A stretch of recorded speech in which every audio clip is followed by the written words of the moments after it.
What's up, guys? It's your boy Woo here again, and we're back with another session of interview scenarios. So I decided that I was gonna start doing some of these videos, and I realized that most of you guys are really liking this content. The YouTube algorithm has showed me that, so I decided I was gonna continue this week. Just to give you guys some more interview tips. So today we'll be looking at 5 ways how to pass a tech support interview. So just stay tuned for that. Also, at the end of my video, I want to address something about my content selection these days. So just stay tuned to that, or you can fast forward to the end if you want to hear it. Thanks.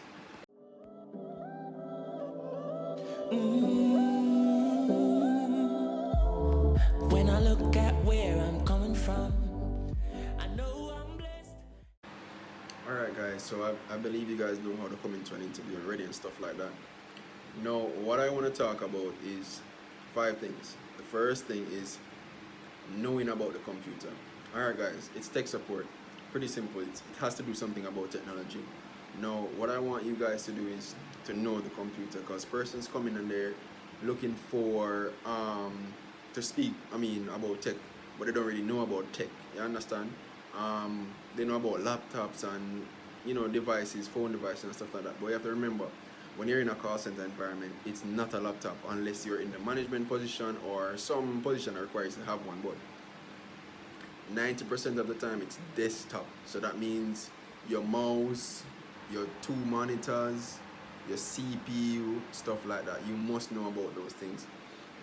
So a lot of persons take it for granted. They come and say, oh, yeah, man, we know about the computer, man. You know about the RAM. When they say, yo, what is a RAM? Where is it located? Or if somebody asks you, name some peripheral devices. You understand? You can't, you stutter. You understand? So you have to know about the computer, you have to know about the monitor, the CPU. And I'm not saying you should be hard tech, like you need to know operating systems. You understand? What is hard drive, different, what is the C drive, stuff like those things you need to know. So that when the person interviews and they say, hey, what is a C drive, you can answer and say what is it for. Now, with that being said, knowing the computer is very important. As I said, not a laptop, a desktop, because that's what you'll be using. So just do some background knowledge, basic things, printers, just basic little things, the mouse, stuff like that. What can they do? What are they for? That's what you need to do. Just know the knowledge of the computer. I'm sure when you guys were in high school, you did IT, and they tell you what the printer is, they tell you what the mouse is, they tell you what they do.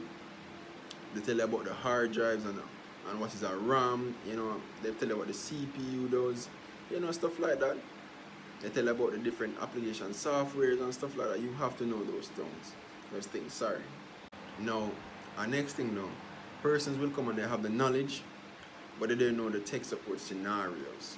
Alright, so for example, when I was working at my pharma company, there was this one thing that we did to test the candidates to see, just how, developed they are, and I'm gonna give you the scenario. So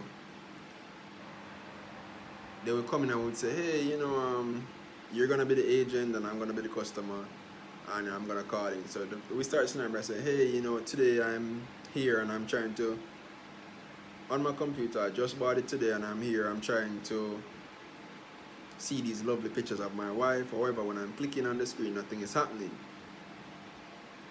What can I do to assist? No, that's just one of the scenarios.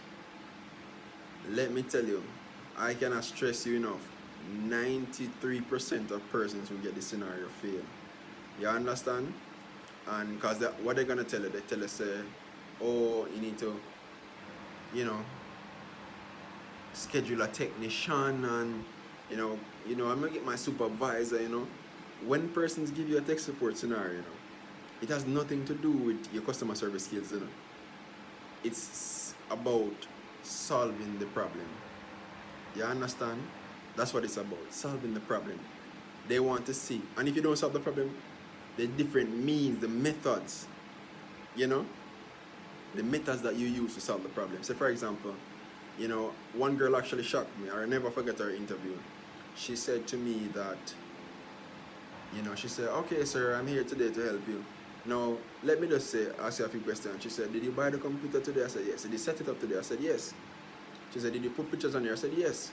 She said, turn it off and then turn it on back and nothing is happening. She said, all right. She said, are you using a laptop or a desktop? Bear in mind, I said, I bought a computer. But she clarified. She said, I could have said that a laptop, but she said, is it a desktop? And I said, yes. She moved on to start expressing herself, and she said that, are you using a mouse? And I said, yes. She said, you're clicking, you right click, left click, nothing happens. She told me to lift up the mouse and look under the bottom of the mouse. If there was a red light under the mouse. I'm not thinking about that, you know. Just to show you how she wowed me, you know. She was like, alright, that means that the mouse isn't plugged in. You know, if the light is not, I said, no, there's no light. She said, well, the mouse is not plugged in, you need to plug in the mouse. And that was in fact the answer, but it's not much the answer, but how she got to it. She deduced that, hey, you are using a desktop, alright. So that's out of the way. So, you know, so it's not the keyboard or the mouse pad. You eliminate the laptop. Then she starts saying, you right click, left click, nothing. She said, yeah, man. So she knows, obviously, say, yo. Then she said, lift up the mouse, no light, now work. You understand? So just Google some tech support scenarios, guys. So that was just one of them. It just shows that you are thinking. Now, the next thing I want to talk about is having a good mix of, you know, customer service and tech support. And I know that I said that customer service is not important a while ago in the tech support field, but really and truly it is. And here's the thing, you can get a person that has the product knowledge about tech. They know about the computer, you know, they know the tech support scenarios. However, remember, you know, these persons are customers, you know, and customers, they don't speak tech.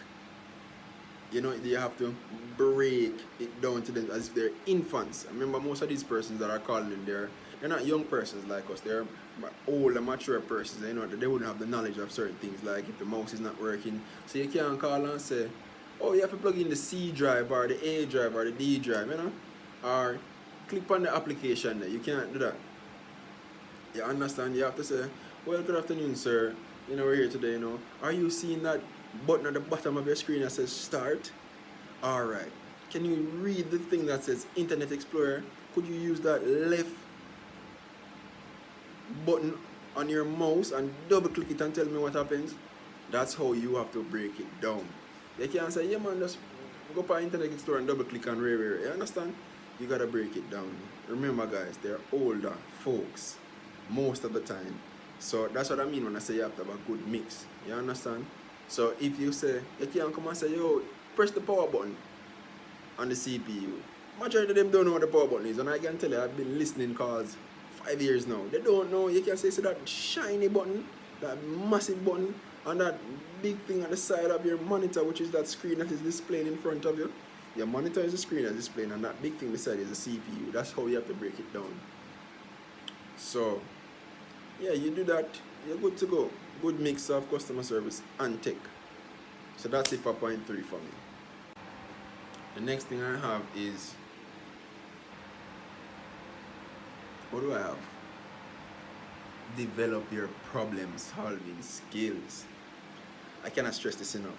As a tech support agent, you must have problem solving skills. Alright. I remember interviewing this guy. No, it wasn't even an interview. It was a campaign that I was listening to, a tech support call on, and you know, we were watching a football match on the floor. And I never forgot this. Like, I'm not calling the person's name, but you know, it was a custom tech support program, and he didn't want to pull up his station. And the guy was just there, and he was talking.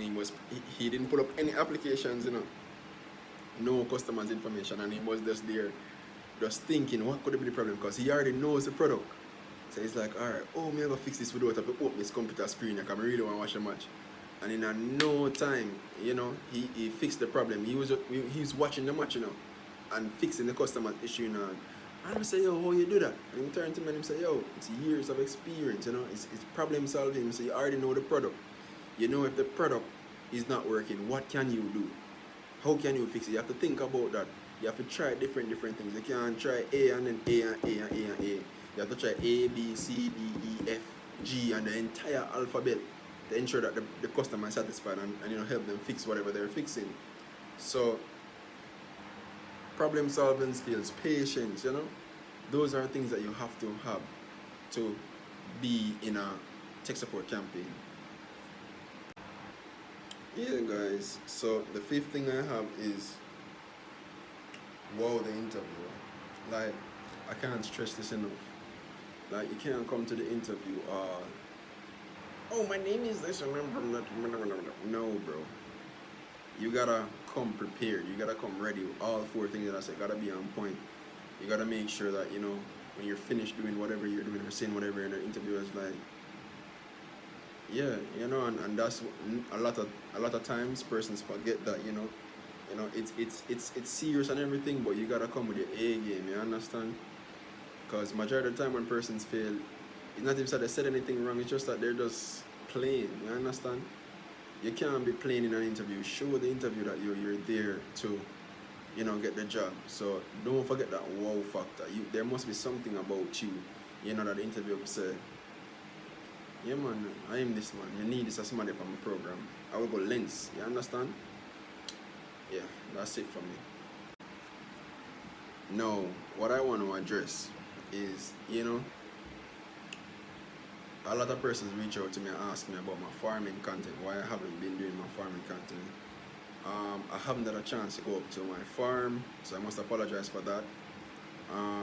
I told y'all from the beginning of this year that my content will vary across a lot of different things. So if you don't want to support my channel, that's fine. You understand? At the end of the day, I'm doing what I like because this is my channel, and you are my watchers, and you watch what you want to watch. I don't tell you guys to force you guys to watch it. You understand? If you don't want to watch, just don't watch it. You understand? But I still do my farming. It's going good. I just haven't had a chance to go up there as yet. I will be going up there this weekend to give you guys some updates because, as I said, you guys have been asking, and I will be providing some more details on that. Now, with that being said, I love all of my subscribers. You understand? You guys really mean a lot to me. Your feedback, whether negative or positive, I will always respond and comment. You know, I appreciate you guys for being here. You know, and as I said, you know, you guys can watch whatever you want to watch, but it's my channel. You know, I choose the content I want to choose, and I decided that this week I was gonna try and help persons to, you know, be better. You understand? I want to put some positivity in the world. So if I'm doing my interview sessions, giving out tips and advice, the world is hard right now. You know, a little positivity is good sometimes. If I want to talk about Miss Donna because she's doing good, I will. Because a lot of time we highlight the bad in the world and we don't, you know, highlight the good. So that's what I wanted to do. Just highlight some good. You know, try to do some good. I can't just say, all right, I'm gonna focus on my farming and I don't care what else is happening in the world. You know. So again, guys, thanks for watching. Please like, share, and subscribe. I'm out.